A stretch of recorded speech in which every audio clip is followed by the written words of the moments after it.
Chicago, 1929, Valentine's Day morning. 7 men walk into a garage. Minutes later, silence. This wasn't random violence. This was a message, and the man blamed was miles away when it happened. The 1920s looked glamorous on the surface. Jazz clubs, money, fast cars.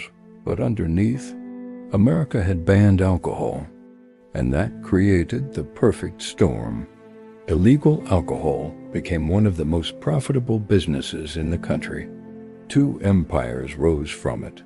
Al Capone, the Chicago outfit, South Side, strategic, ruthless, business-minded. George Bugs Moran, North Side gang, territorial, proud, violently defensive.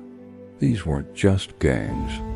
They were structured like corporations, distribution networks, political protection, law enforcement corruption. Armed enforcers. By 1929, Chicago wasn't just divided. It was ready to explode. Capone wanted full control. Moran refused to give it. February 14, 1929, North Clark Street. A garage tied to Moran's bootlegging network. 7 men gather inside.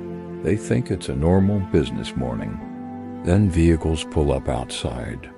Witnesses later say the attackers looked like police officers.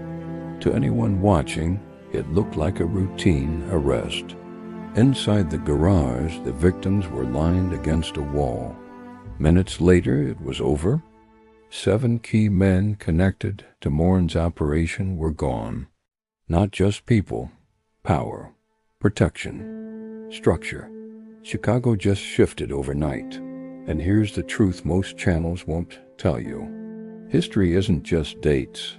It's power, fear, and decisions that shape the world we live in. If you want the real stories behind the world's most dangerous empires, hit subscribe now. Because the next story is even darker.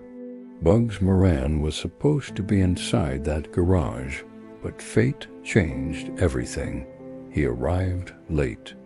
When he saw what looked like police outside, he turned around and left. He survived, but his organization didn't. After that day, the North Side gang never fully recovered. Power in Chicago shifted heavily toward the outfit. Everyone pointed to one man, Al Capone. But here's the twist. Capone was in Florida when it happened. No witness, no signed order, no direct proof. But investigators believed the attack was organized by people connected to his network. And the message was clear. Chicago now had one dominant power. Public outrage exploded. The government needed Capone stopped, but they couldn't prove murder. So they followed something else. Money. In 1931, Capone was convicted of tax evasion, not gang violence, not organized crime. Paperwork. Sometimes empires don't fall to enemies. They fall to accountants. The St. Valentine's Day Massacre changed organized crime forever. It showed power can shift in one moment. Fear can control entire cities. And justice doesn't always look the way people expect, because in the real world, the biggest wars aren't always fought in the streets. Sometimes they're fought in silence. History only disappears when no one listens.